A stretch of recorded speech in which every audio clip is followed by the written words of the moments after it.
सभी अधिकारियों को पुनः नमस्कार। आज के इस वीडियो में हम देखेंगे पारंगत पाठ्यक्रम का जो हमारा एग्ज़ाम होने वाला है और उसके अंदर किस तरह से हमारा क्वेश्चन पेपर हमारे सामने होगा, कितने टाइम का होगा और कौन-कौन से सवाल हैं और जिन्होंने कुछ भी नहीं पढ़ा वो किस तरह से इसे कंप्लीट करें। कुछ भी मतलब जिनको डाउट है वो यहाँ पे क्लियर हो जाएगा। तो सबसे पहले बताना चाहूँगी जो क्लास में आते हैं उनके लिए तो कोई दिक्कत है ही नहीं, क्योंकि उन्होंने तो पूरा क्लियर कर लिया है। 2 से 3 बार मैं ये पैटर्न सबको बता चुकी हूँ। जो नहीं आए एग्ज़ाम देना चाहते हैं उनकी सुविधा के लिए ये जो है वीडियो मैं डाल रही हूँ। वीडियो अच्छा लगे तो लाइक, शेयर, कमेंट, चैनल को सब्सक्राइब कर देना। वीडियो अंत तक ज़रूर देखना, क्योंकि काफ़ी इंपॉर्टेंट चीज़ें यहाँ पे मैं आपको बता रही हूँ। तो हमारा पारंगत प्रशिक्षण पाठ्यक्रम का जो पेपर है वो वैसे इसमें 300 नंबर का पेपर्स होता है। 100 मार्क्स 100 नंबर जो हैं हम जो प्रशिक्षण आपको जो करवा रहे हैं, जो आपका जो है स्टाफ, जैसे मेरे ऑफिसेज हैं, मेरी मिनिस्ट्रीज हैं, मेरे जो भी हैं उनको 100 नंबर हम लोग देते हैं। इसके बाद जो है जिसे हम इंटरनल एग्ज़ाम भी कह सकते हैं। इसके बाद 200 नंबर का 2 पेपर होता है, वो आपका बाहर आपको जैसे ही हमारे दूसरे एग्ज़ाम होते हैं एसएससी का, यूपीएससी का, इस तरह से सेंटर बना के आपको एग्ज़ाम वो देना होता है। तो उसमें क्या होता है, सेंटर सब बना दिए गए हैं और राजभाषा से ऊपर से ये सब सेंटर जो है अलॉट होता है। कोविड के बाद सिंगल सेंटर की जो है अभी जो है शुरुआत हो चुकी है। यानी दिल्ली है तो पूरा दिल्ली का एक ही बनेगा, कोलकाता है तो पूरे कोलकाता का एक ही बनेगा। तो इसमें क्या होता है, पहला पेपर आपका होता है प्रश्न पत्र 1 जिसे हम कहते हैं 3 घंटे का, और टाइम होता है 10 से 11, 12 और 1 बजे तक का इसका टाइम होता है। फिर 1 से 2 का आपका जो है फ्री होता है। फिर 2 से 3, 4, 5 बजे आपका दूसरा प्रश्न पत्र होता है, इसका पेपर आपको कंप्लीट करना होता है। दोनों 100-100 नंबर के हैं, 3-3 घंटे का टाइम है। पेपर 1 जो होता है उसके अंदर सवाल नंबर 1, इसमें क्या होता है, मैं आपको बार बार कह रही हूँ कि आपका 70% पेपर जो है आप सिर्फ 2 सवाल होते हैं उसको कंप्लीट करके ले सकते हैं। और 70% जिसने ले लिया उसको अगर 80% भी उसका आ रहा है तो वो 70% आने के बाद ही जो कैश अवार्ड होता है जिसमें 10,000 का जो है आपको प्राइज़ मिलता है, वो 70 नंबर आने के बाद उसका कंप्लीट हो जाता है। उसके बाद वो चाहे 80 लेता है, 90 लेता है, इसमें उसको ठीक है, अपने आप को लेना चाहिए, लेकिन उसको ये नहीं है कि 75 हो गया तो कुछ और मिलेगा, नहीं, ऐसा नहीं है। 70 आपके मैक्सिमम हाईएस्ट नंबर होते हैं। 70 एक में नहीं, दोनों में 70-70, ठीक है। तो इसके बाद फिर क्या होगा, और आपका जो प्रश्न पत्र 1 होता है उसमें सवाल नंबर 4, 5 या 3, 4 ऐसे कुछ होता है। उसके अंदर आपके नोटिंग, ड्राफ्टिंग यानी टिप्पणी, मसौदा यानी लेटर राइटिंग का पार्ट होता है। हर एक सवाल, जैसे सवाल नंबर, उदाहरण के लिए सवाल नंबर 4 में लेती हूँ या फिर 3 लेते हैं, तो उसके अंदर आपको 3 सवाल आएंगे। सवाल कहाँ, जो आपकी पारंगत की पुस्तक है उसमें जो स्थितियाँ दी हुई है ना वो सवाल हैं, तो वो 3 आएंगे। 3 में से आपको कोई 2 करना है। हर एक जो है 20-20 नंबर का है। टोटल नंबर कितना हुआ, 40 नंबर, ठीक है। 40 का इसमें हो गया क्योंकि 3 में से 2 करेंगे, 20-20 नंबर के 40 नंबर आपके कंप्लीट हो गए। इसी के साथ सवाल नंबर 3 हो गया, तो 4 जो आएगा वो क्या आएगा, वो फिर आएगा आपका 10-10 नंबर का, 20 नंबर का। इस सवाल में भी आपके सामने 3 स्थितियां होगी जो पारंगत की पुस्तक में दी हुई है, हमने कक्षा में अच्छी तरह से जिसे डिस्कस भी किया है। तो इसमें फिर 3 आएंगे, लेकिन इसमें 3 आएंगे वो 10-10 नंबर के हैं। 3 में से फिर 2 करना है और कितना हो गया, 20 नंबर का। सवाल 3 जो था उसमें 40 नंबर का यानी 20-20, 20-20 मार्क्स का। और सवाल नंबर नेक्स्ट यानी 4 के अंदर 10-10 मार्क्स का, 20 का। ऊपर वाला 40 प्लस में नीचे वाला 20 कितना हो गया, 40 और 20 यानी 40 और 20 मार्क्स, 60% पेपर आपका 2 ही सवाल के अंदर कंप्लीट हो गया है, नोटिंग और ड्राफ्टिंग के अंदर। 10 नंबर की बात कर रही हूँ, मैं कह रही हूँ ना 70% पेपर आपका वैसे ही है। 10 नंबर का आपको कोई ऐसे लिखना होता है, ऐसे यानी आपको जिसे निबंध कहते हैं, जिसे हम प्रस्ताव भी कहते थे छोटी छोटी क्लासों में, तो उसे लिखना होता है।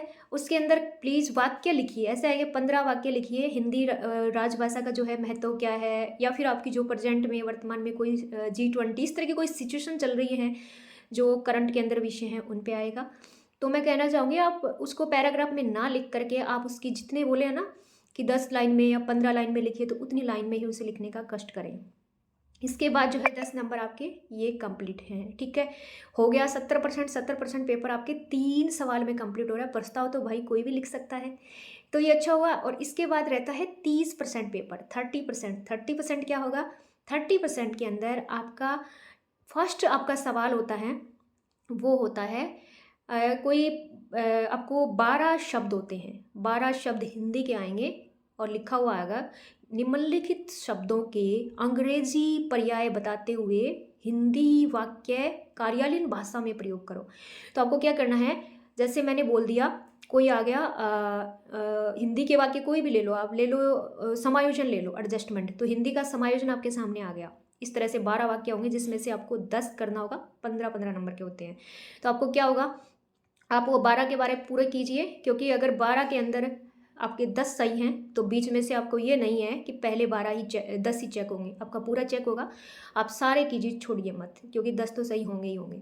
और ऐसे शब्द होंगे जो बिल्कुल आसान होते हैं। किसको नहीं पता मैनेजमेंट यानी प्रबंधन क्या होता है, किसको नहीं पता समायोजन यानी एडजस्टमेंट क्या होता है, किसको नहीं पता नोटिंग यानी हमारी टिप्पणी का हिंदी इंग्लिश, इन शब्दों की हिंदी इंग्लिश ही तो आती है।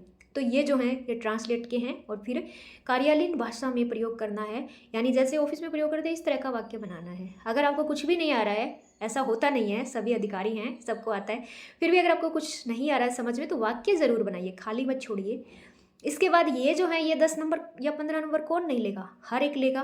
15 में से 10 नंबर तो आप आंखें बंद करके ही ले लेंगे, ठीक है। दूसरा सवाल सेम ही आएगा, इसी तरह का आपका आएगा। उसमें आपको क्या करना है, जैसे इसमें था ना, आपको हिंदी से अंग्रेजी बनाना है और वाक्य में प्रयोग करना है। दूसरा आएगा अंग्रेजी से हिंदी बनाइए, ठीक है। इस तरह से फिर आपको वाक्य में प्रयोग करना है। वाक्य में प्रयोग हर एक जो शब्द होता है उसको हिंदी में ही वाक्य में प्रयोग करना है, ठीक है। ये भी आप कर लेंगे। फिर तीसरा जो सवाल होता है उसमें होता है जो पदबंध होते हैं, जैसे फॉरवर्ड द लेटर, है ना, पत्र को अग्रेसित करें, इस तरह के जो आपके वाक्य आते हैं। हाँ, और put the file on the table, यानी कुछ तरह के हमारे सामने वाक्य, फॉरवर्ड द लेटर और अग्रेसित करें, और जो है टिप्पणी जो है अनुमोदन के लिए प्रस्तुत है, इस तरह के कुछ वाक्य आपको हिंदी में आएंगे, आपको अंग्रेजी में वहाँ पे ट्रांसलेट करना है। कौन नहीं कर पाएगा, कौन अधिकारी जो है या कर्मचारी उसको इस तरह के वाक्य नहीं आएंगे, हर एक को आते हैं। इसीलिए हम हर एक कक्षा में बार बार किस पे जोर देते हैं, किस पे स्ट्रेस देते हैं, हम देते हैं नोटिंग एंड ड्राफ्टिंग, यानी जो 2 सवाल हैं 3 और 4 नंबर जो है, 4-5 भी हो सकते हैं, देख लेना आप क्वेश्चन पेपर में। तो हम चाहते हैं कि 60% ये ही तो मेन है। अगर ये नहीं समझेगा तो ऊपर वाले तो 40 जो 50 या 30-40 नंबर है वो अपने आप ही ले लेगा, उसको दिक्कत ही नहीं है। इसीलिए पेपर को स्किप मत करना प्लीज़, पेपर ज़रूर देना। जिसने नहीं पढ़ा है वो भी मेरे कहने से जाना, बहुत अच्छा फील करेगा एग्जाम में। बात कैशवाड़ की नहीं है कि आपको 10,000 मिलेंगे, 5,000 मिलेंगे। बात ये है कि फिर से आपको एक विद्यार्थी स्टूडेंट बनने का मौका मिलता है। अधिकारी ऊंचे ऊंचे लेवल पे जाके सचिव लेवल तक के भी यहाँ पे एग्ज़ाम दे रहे होते हैं, तो अच्छा माहौल मिलेगा। और फेल कोई नहीं होगा, फेल कोई इन द वे नहीं होगा, क्योंकि खाली सीट जो छोड़ेगा वो फेल होता है। खाली सीट कौन छोड़ेगा, पहले 3 सवाल है हिंदी इंग्लिश ट्रांसलेट कौन नहीं करेगा, और जो ऐसे राइटिंग जो निबंध होता है वो कौन नहीं लिखेगा। पेपर 1 कंप्लीट होने के बाद 3 घंटे के बाद पेपर 2 होता है। पेपर 1 का और जो है उल्टा पेपर 2 में होता है। उल्टा मतलब पेपर 1 के अंदर सवाल नंबर 1 था, हिंदी में 12 वाक्य हैं, इंग्लिश में ट्रांसलेट करके वाक्य में प्रयोग करना है। यही पहला सवाल पेपर 2 के अंदर आपको क्या मिलेगा, अंग्रेजी में वाक्य दिए होंगे। वहाँ पे जैसे आपको फाइल दिया हुआ है, फिर या वहाँ पे आपको दिया हुआ है एक्स पोस्ट फैक्टो, कार्योत्तर मंजूरी, ये शब्द बार बार रिपीट होता है बहुत बार। तो इस तरह के कुछ शब्द दिए होते हैं। और या फिर आपको दिया होता है मैनेजर दिया हुआ है, आपको प्रबंधक लिखना है। तो इस तरह के अंग्रेजी में वाक्य होते हैं, हिंदी में लिख के वाक्य में प्रयोग करना होता है, ठीक है। यानी हिंदी वाले पहले में हिंदी में, दूसरे में अंग्रेजी में वो आपको शब्द मिलेंगे। दूसरा सवाल फर्स्ट पेपर में अंग्रेजी में है तो दूसरे में हिंदी में ट्रांसलेट। इस तरह से पदबंध पहले पेपर में जो है, पदबंध मतलब जो वाक्य थे जो है पत्र को अग्रेसित करे, इस तरह से। वहाँ दूसरे पेपर में आपको फॉरवर्ड द लेटर, इस तरह से इंग्लिश में मिलेंगे जिसको हिंदी में, यानी दोनों के अंदर हिंदी इंग्लिश इंग्लिश हिंदी ऐसे ट्रांसलेशन है। 3 सवाल। तो ये क्या होगा, ये तो आप आसान से कर लेंगे। 15 15 दूनी 30, 30 40 नंबर आपके बिल्कुल हैं। और फिर 3 नंबर और 4 नंबर या 4 या 5 जो सवाल है वो फिर नोटिंग ड्राफ्टिंग यानी पत्र लेखन और टिप्पणी लेखन का आपको सेकंड पेपर में मिलेगा। वो ही 40 नंबर का 2 सवाल 20-20 के, और फिर 20 नंबर का 10-10 के 2 जो हैं वहाँ पे होगा। या तो आपको टिप्पणी लिखना होगा 10-10 वाले में, ओनली टिप्पणी, और या फिर आपको कोई लेटर आ जाएगा। आपको याद रखना है टिप्पणी, अगर आप जो 20-20 नंबर के जो सवाल होते हैं उसके अंदर आपको एक टिप्पणी दी हुई होगी जो छुपी हुई या डायरेक्ट आपको दिखेगी, वहाँ पे उसको आपको लिखना है। अगर किसी जो है क्वेश्चन में आपको प्रस्ताव लिखिए, प्रस्ताव जो होता है उसका मतलब स्वतःपूर्ण टिप्पणी, सेल्फ कंटेंट नोट जिसे कहते हैं, इस टाइप से होगा। और इसके बाद जो है इसके अंदर लास्ट में निबंध लिखना था पेपर 1 में। पेपर 2 में निबंध की जगह आपको कुछ वाक्य होंगे और बहुत ही आसान होते हैं। कैसे होते हैं, जैसे फाइल को फॉरवर्ड कीजिए, इस तरह का एक वाक्य है। तो आपको लिखा हुआ आएगा कि ये जो वाक्य हैं इसके इंग्लिश के यानी अंग्रेजी के शब्दों को हिंदी में लिखकर वाक्य पुनः बनाए, फिर से वाक्य बनाना है। तो वाक्य फाइल थी, फाइल अंग्रेजी का शब्द है, और फॉरवर्ड यानी अग्रेसित करना, दोनों शब्दों को आप हिंदी में लिखेंगे तो क्या बनाएंगे, मिसिल को अग्रेसित कीजिए। इस तरह से ये वाक्य रिपीट हो गया। ऊपर का वाक्य देख के नीचे का हमें बस हिंदी के जो इंग्लिश के जो शब्द है उसको हिंदी में लिख के वाक्य कंप्लीट करना है। ये 10 सवाल भी आपके आंखें बंद करके भी आएंगे। और इसमें कई बार आता है सॉफ्टवेयर, या हम कई बार आते हैं कि यूनिकोड का एक लेसन था। इस तरह के शब्द जो हैं आपके आ जाएंगे, जैसे यूनिकोड और सॉफ्टवेयर की कोई लाइन आ गई, जो है आपको लिखेगा हिंदी में वाक्य लिखिए, पुनः वाक्य लिखिए। तो इस तरह के शब्द आप ट्रांसलेट करने की कोशिश मत करना, क्योंकि सॉफ्टवेयर और यूनिकोड जो होते हैं ये अगर आप गूगल देख के करेंगे भी तो बहुत टफ, और पता भी लगता है गूगल से किया है। तो इस तरह के वाक्य आप अंग्रेजी में ही वहाँ पे सेम लिखने की जो है ट्राई कीजिए। इस तरह से आपका जो है सेकंड पेपर कंप्लीट हो जाएगा। और कुछ लोग ऐसे घबरा जाते हैं कि इसमें इतनी इतनी स्थितियां हैं तो हम कैसे करेंगे और टिप्पणी कैसे, कुछ भी नहीं है। आप प्लीज़ क्लास लिए हैं वो तो फ्री ऑफ माइंड है ही, जिन्होंने नहीं लिया वो और भी फ्री ऑफ माइंड है, क्योंकि वो अपनी मन से लिख के आएंगे। तो लेटर राइटिंग तो कोई करता ही है, हर कोई करता है, और जो ट्रांसलेशन का जो वर्क है ये हर कोई, नॉर्मल चीज़ें सबको आती है।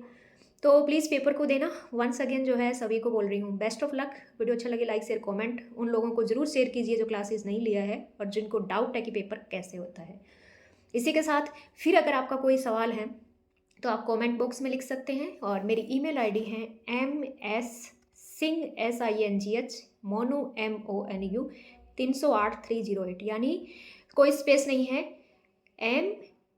mssingh मोनू 308-308 पे आप भेज सकते हैं। कोई भी आपका क्वेरीज है, I will reply you very soon. और इसी के साथ जो क्लासेज हैं, जो ऑफिसर्स हैं, जो ट्रेनिंग क्लासेस में होते हैं, हमारे जो सेंटर्स होते हैं, उनके पास मेरे कांटेक्ट है ही, वो मुझे व्हाट्सएप पे भी मैसेज कर सकते हैं। लेकिन ध्यान रखिए जो भी आप लिख रहे हैं वो सुंदर लिखिए, अच्छा लिखिए, टाइम का पूरा प्रयोग कीजिए। 2 घंटे ऐसे नहीं है कि 2 घंटे में पेपर दे के भाग जाएं, कोई इमरजेंसी है तो आप जा भी सकते हैं, 2-2.5 घंटे के बाद पेपर दे सकते हैं। और उसके बाद जो है 3 घंटे का पेपर है, टाइम को यूज़ कीजिए, फिर से वापस से रिवाइज कीजिए, है ना, क्योंकि अच्छा लगेगा। कोई मिस्टेक होगी तो आप करेंगे। लेकिन एक चीज़ और बताना चाहूँगी, दिमाग में आ गई, अगर आपकी कोई गलती हो जाती है, आप सवाल कर रहे हैं, कोई भी आपके घर में बच्चे हैं उनको भी बताइए, तो हम क्या करते हैं, हमारा एक शब्द है, जैसे मिसिल है, मिसिल को फाइल लिखना था लेकिन मैंने फाइल की जगह उसको कुछ और ही लिख दिया, तो मेरी गलती हो गई। फिर मैं उस शब्द पे ऐसे पेन से ऐसे डंडा लगा के उसको काटा, मतलब कट सा कर दिया। ऐसा नहीं करना है, क्योंकि वो फिर ऐसे वो ब्लू ब्लू हो जाता है ना पूरा, तो वो दिखता है, एग्जामिनर की नज़र में सबसे पहले वही शब्द आता है। तो आप क्या कीजिए, उस शब्द को आप गोले में आप राउंडिंग कीजिए, फिर छोटा सा जो है क्रॉस का यानी कट का काटा जो होता है, एक्स होता है, उस तरह का एक निशान लगा दिए कि ये गलत है। पूरा पेन से उसे नीला मत कीजिए, जिसे हम थोड़ा देखने में भी ऑकवर्ड लगता है और चेकर को पे पता उसकी उस पे डायरेक्ट नज़र जाती है जब हम पेपर चेक करते हैं कि ये क्या है, कैसे है, यहाँ इसकी मिस्टेक है। तो इस तरह का मत कीजिए। जो सवाल आपको सबसे अच्छा आ रहा है, हो सको एग्जाम में आपको सवाल नंबर टिप्पणी अच्छी आ रही है तो उसी से शुरू कीजिए। ये नहीं है सवाल नंबर 1 से ही शुरू करो, 2 से नहीं। आपको अगर प्रस्ताव अच्छी तरह से आ रहा है, निबंध अच्छी तरह से आता है, वहाँ से स्टार्ट कीजिए। सवाल नंबर लास्ट से शुरू कीजिए, लेकिन जो अच्छी तरह से आ रहा है उसी से स्टार्ट कीजिए। तो चलो, काफ़ी चीज़ें थी जो डिस्कस किया। वीडियो जो है 10-12 मिनट का ही है, देखिए ज़रूर और दोस्तों में शेयर कीजिए। फिर भी सवाल है तो पूछिए। Good luck all of you for your examinations और मिलते हैं कभी जब आपको अवार्ड मिलेगा, आपका प्राइज़ होगा तो उसके अंदर हमें भी शामिल कीजिए और अच्छा लगेगा, मेहनत की है जिन्होंने। और दूसरा, घबराइए मत, टेंशन फ्री रहिए, एग्ज़ाम अच्छा होगा। Good luck.